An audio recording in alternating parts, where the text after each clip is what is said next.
Mr. Plaza, are you familiar with the Electoral College and what it does? Yes, I am. Alright, and do you think it's fair? Overall, yes, but I can see why people would think it's not fair.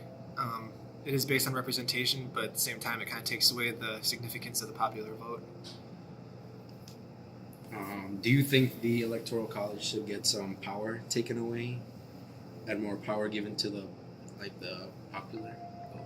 I do. I think the popular vote should be that deciding factor. There's got to be a different combination of both.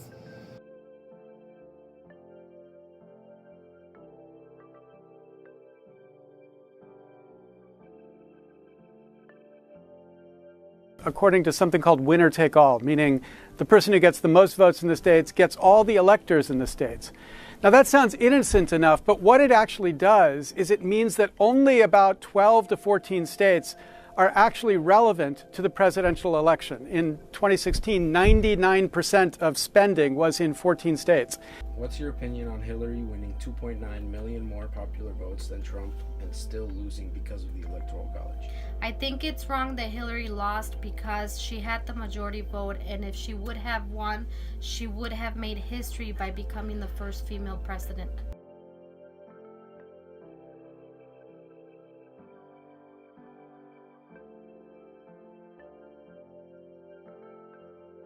All kinds of strange policies where the free trade president like George W. Bush is for steel quotas, or we see stimulus bills that provide high-speed rail for short segments of rail line in Wisconsin, Ohio, and Florida, which happen to be battleground states, whereas the place where high-speed rail makes sense, which is the Acela corridor, unfortunately has only spectator states along the route.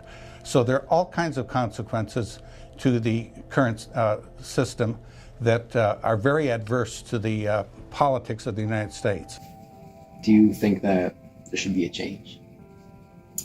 I think there should be a change just because our society is much more advanced and there's more ways for people to get involved and vote. So I think there should be some sort of change so more people can get the vote out. Okay. And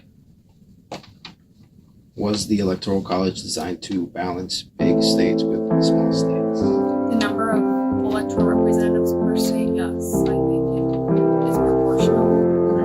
Well, the national popular vote legislation is state legislation. It does not abolish the Electoral College.